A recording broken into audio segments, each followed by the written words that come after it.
Bulgaria and Greece from the Google side. And I'm really happy to be here today. Not very happy to be after lunch, though. And this is why we will start with a quiz, which is a very good way not to go deep from the beginning. So, you know what that is, right? A picture, yes, a picture of our world. It's our world as we know it.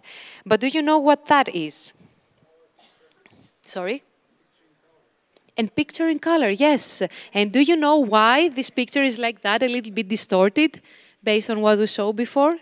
It is because it actually shows us the world through the Bulgarian export lenses.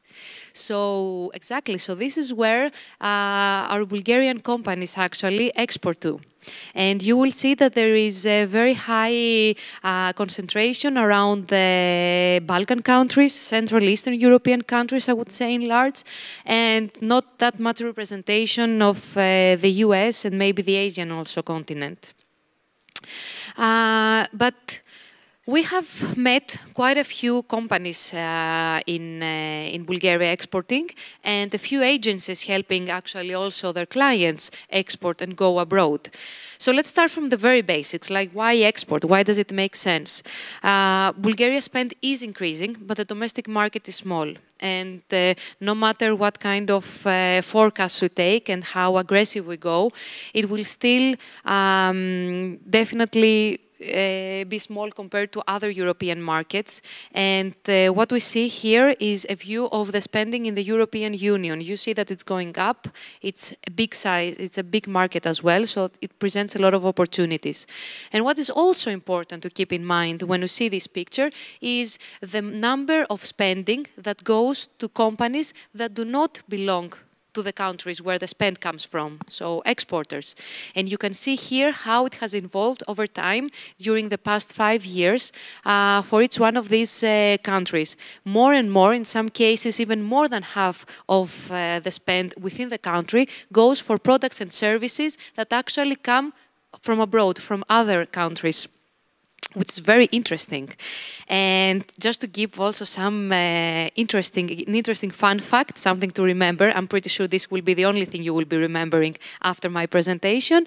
2% of the global GDP is actually estimated to be on UPS trucks every day, meaning that export and moving goods from one country to the other is actually making a lot of companies and countries richer. The good thing, as I already told you, a lot of Bulgarian companies have actually seen the opportunity and have started expanding abroad. The bad thing is that it's not something easy. It's not as easy as we will be, presenting in the slides later on. It really takes a company transformation, especially when you are in the first steps and when you start exporting abroad. So going from one country that might be right now your business, Bulgaria, to another country, or even having a global focus is actually a quite challenging task. And these are the main reasons why companies say it's challenging. The two main reasons are the lack of marketing insights, export marketing, and market insights and export marketing. And these are the two that we will be discussing today. These two things and how we can make your life easier when it comes to these very important challenges.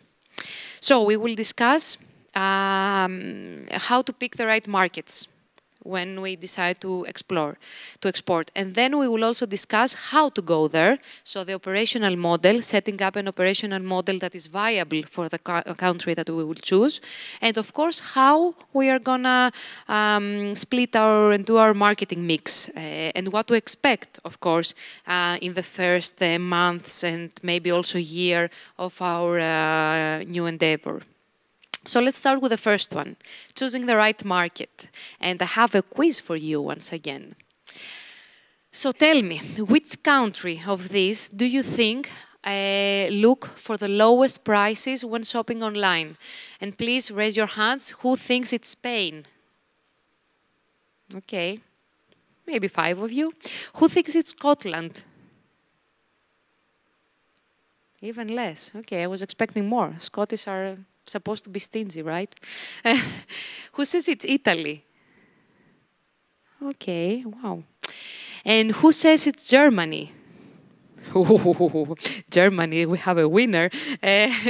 So you said Germany, maybe because you also have some assumptions in mind about German people, etc., some things that, stories that you have heard. But actually, it's Italy. Yes, quite a few actually spotted Italy as well. But the main thing here, and my main point for you, is that we make a lot of assumptions. And in the business world, I think that it doesn't make sense to make assumptions anymore. We have so many tools that we can use that we really don't need to make assumptions. And I have here just a collection of some of the tools that we will quickly go through that can give someone a very good indication of whether a market makes sense for their industries. So let's go and look into them. Okay, first, of course, is your own data. Analytics, anything that you can drag from your own data, of course, is super, super important. It can even be like test campaigns that you have run on Google Ads or anything that you have. This kind of information is very valuable. But even if you don't have your own data, Google Trends, who has heard of Google Trends in the room? Google Trends is a very valuable tool. It can give you for any country that you want, for any period of time, the consumer intent. So to what extent consumers are searching for your brand or your product or your service. And you can see to what extent they are also searching for competition and competing products and services. So that can give you a very good indication of whether this market could be a valuable option for you. You can also get an analysis on the sub-regions within the country as well. And you can also get an understanding of correlation one. So if someone searches for you, what else they might be searching for, or your competition, and what else they might be searching for, which is very interesting. And let's go one step deeper. Consumer barometer. Have you heard of that tool?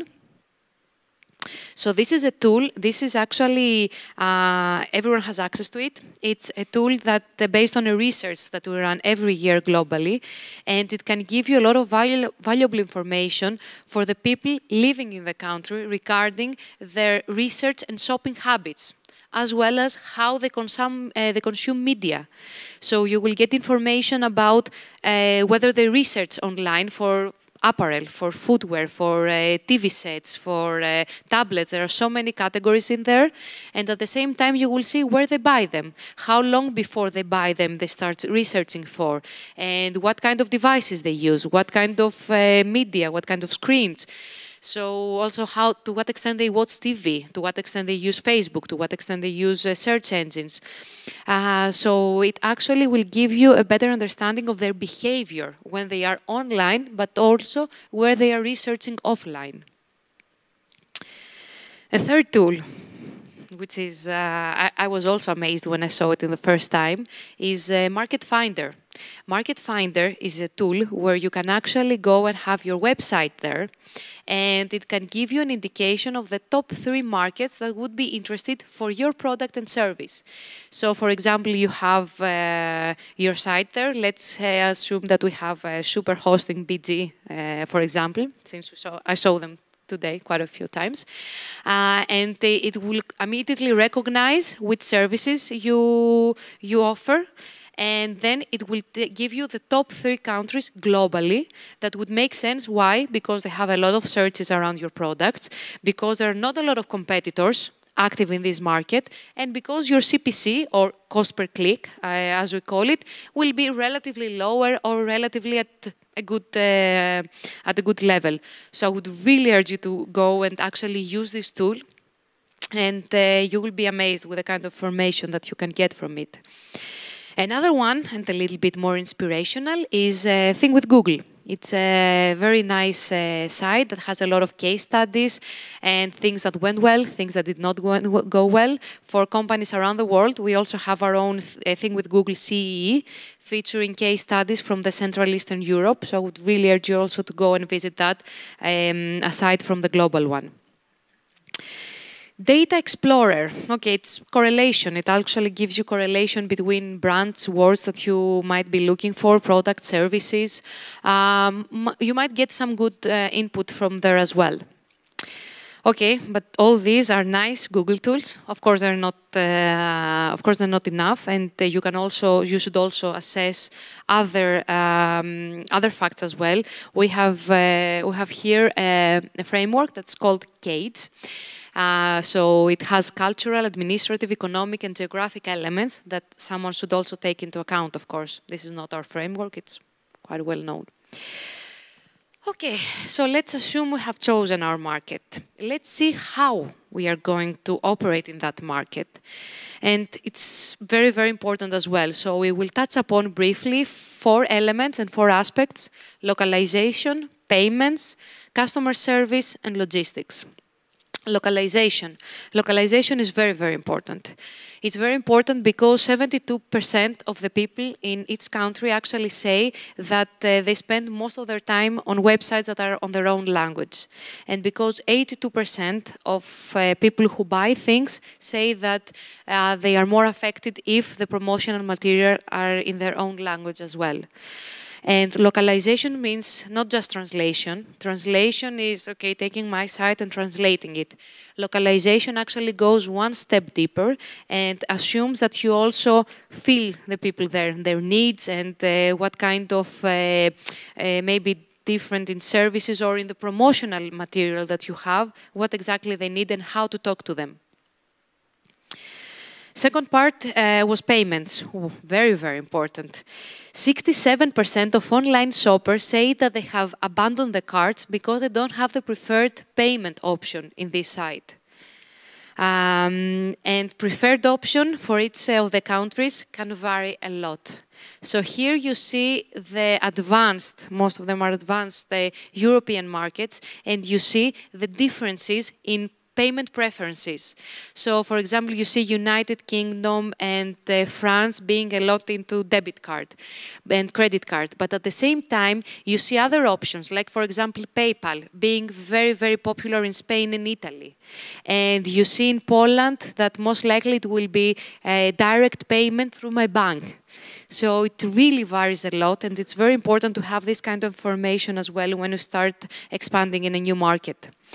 And it's not going to be easy. There are over 600 payment providers globally. And each of the companies that actually export usually use 2 of them. So there is a lot of work to be done there and a lot of homework to decide on the best partner. And at the same time, there are also some tactical tips and things that you can do in your website to make payment more easy. One of it would be the sticky CTAs. I'm sorry, that was supposed to... So the pictures move up and down, but the checkout remains there. So have a sticky call to action that is on the screen all the time helps. The second one is security badges. A lot of people feel still a little bit concerned about giving their credit card details and personal details. So all these security badges definitely help a lot. And we have also seen that streamlining the process of getting your card details is also very, very important. So don't make your users write everything, or if they have to write everything all the time, make sure that you make it fast, make sure that you do it in a way that helps them do it more quickly. Moving on to customer service. We have run a lot of surveys around it, and it comes out that, guess what? People want it to be fast and free. Of course. What else would they want? But they also said that 60% of them said that if once I had a bad experience with the customer service of a company, it's very likely that I will not transact with that company again. And they also said, 73% of them, that we would expect the person to take our call or reply to our email to have the full history and knowledge of our account. So why I have transacted, or if I had another call with another agent, to be aware of it. And okay, another interesting fact, more than 85% of the customer interactions will not be managed by a human within the next 2 years. Actually, it will be 1 year in short time. So, okay, that also brings on a challenge because you need to actually answer to their needs even without having a human maybe there. Returns, also very, very important, and it came out in most of the countries that it is a super important element for someone offering products in that case and not services. Okay, let's go into the logistics. Once again, I don't have good news for you. It's very varied by country to what extent they would expect their goods to arrive in 2 days or 5 days or 3 days or next day delivery. So also a lot of homework is needed from that point of view. Whereas we also have some other aspects that our service can come up with, for example, paying something extra to have next day delivery. And it seems that countries like Poland or UK are willing to pay some extra money for next day delivery. So this is a service that they value and they can actually also pay for it. And last but not least, okay, we have chosen the right market. We know what our go-to-market strategy is. Let's see how we are gonna do our marketing mix. Very good news on that side, because of course we have our platforms that are global and can give you a lot of insights and help you expand and market your products. And I will start with two case studies. Let's start with the first one. Ultraplast was a company in Slovakia, actually, that during the crisis lost 90% of their customer base. They were actually manufacturing car parts and giving them, their clients were manufacturing companies, mainly in Slovakia. So suddenly the crisis came and the sales of cars went down. So they have a big problem. And what they did a very fast turnaround. They decided that they're gonna focus on one of the products they were manufacturing, car boxes, what you see here, car roof boxes, and they actually decided to market throughout Europe through Google AdWords, or Google Ads, how we say them after our rebranding. And they had a big success. They managed actually from an almost bankrupt company within a year, built a strong presence in various markets. This is a very strong case because it shows us how easy and democratized exports can become. Given that we have a right vision, then we have the tools to actually implement it. Another case comes also from our region is Air Baltic. It's a company, it's an airline company, very successful and well known in the Baltics, but they wanted to expand outside of their core markets. So what they did is that they did all the steps that I told you before. So they did the demand analysis per country to see which countries wants most to fly in the Baltics, and they started actually giving more and more of the digital budgets in digital advertising. Result is that in 2016 they had a 10% increase in the number of passengers and 22% more actually in 2017. Currently 95% of their ad spend goes to digital channels. So you understand the success that they had. Okay, but what to expect when we are starting something abroad? Not everything will be perfect from the beginning. So here we have indicative, a case. It's actually a hotel in Latin America that entered the market. And what you see is how their CPC, cost per click, share of voice, and non-brand click-through rate evolved through time. So yes, at the beginning we say that it's a stage of entering the market when you are most likely to have high cost per clicks, low click-through rates, and you need to have a heavy brand investment exactly because you're not yet known and you need to establish yourself in that market. But as times go by and as you become known, start becoming known, you see that your CPCs are most likely to fall. Your share of voice is most likely to go down because you don't need to make that much of an investment because you have already started building your brand awareness. And at the same time, you can start improve your performance and have better CPCs and click-through rates. And then you get, of course, at the third stage, which is the establishment and success, where you will most likely be there to take advantage of all the efforts that you have put together. Another example is an air travel in Germany. I will not go through the slide. It's actually, you see that the curve differs a little bit, but the main points remain there. So these 3 stages are indeed what you should expect when you're entering a new market. And in terms of strategies, I would say, I don't know if you are familiar with this framework. It's actually the traditional marketing funnel framework, but in a way that we call it see, think, do, care, based on what you need to develop in your consumer. So the first thing is to start by the low-hanging fruit. So start with people who search for something very, very specific. Even if they don't know you, they are looking for your product. So start there and be able to somehow start your sales engine also to work.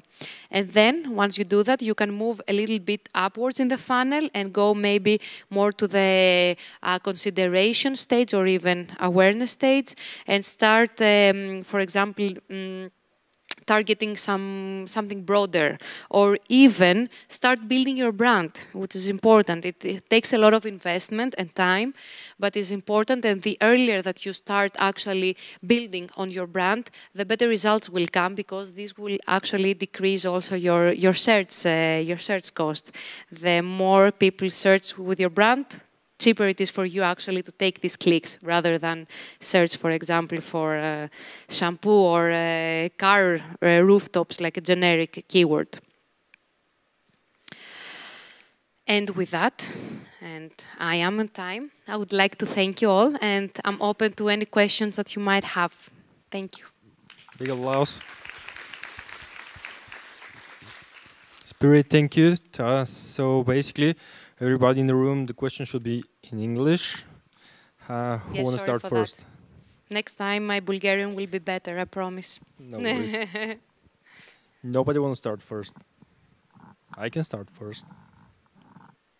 So how do you help businesses expand? Like, if a business is in Bulgaria, manufacturing or whatever, importing from China or Russia or whatever, how do you think Google can help them expand without they even know it?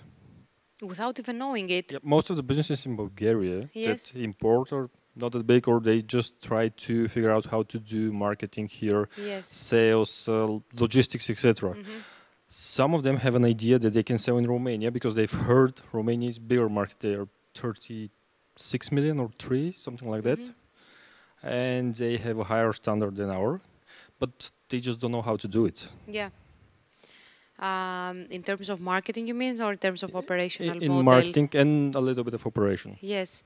So marketing, the good thing is that all the information is out there. So whatever information a company in the US has, and the same tools that a company in the US has, exactly the same tools you have available. And this was the democratization that I was talking about before. So the tools are out there. You can reach the whole world, actually. You can find information about countries throughout the world, through these tools that are free, but of course there are many more tools that you could have. But I would not only limit it to merchandise or apparel or footwear, because the most interesting cases that we have seen is actually in the services sector. As a cluster in the region, one of our largest actually clients is based on a small island somewhere close to Cyprus, and what they do is that they have a platform renting cars. And they are doing it throughout the world. So when we talk about the export, don't only think about the physical goods, but it can also be a service. And these models have been very, very successful in the past, and we have seen them really thriving throughout the world. So basically, location doesn't matter, especially when you sell services. Location doesn't matter, not anymore. Especially, yes, when you are in services. I'm not saying that if you need to run a warehouse, yes, you have other challenges there. But if you are in the services, it's much, much, much simpler than it used to be, at least some years ago. Yep. So yeah, you can use the same tools. Yep. Perfect. So anybody else with a question? Oh, you're too shy. Yeah, I'm gonna leave you now to think about it. We have like a little bit more time. Oh, they're shy. I don't know why. Thank you very much. Thank you. Thank you. Applause.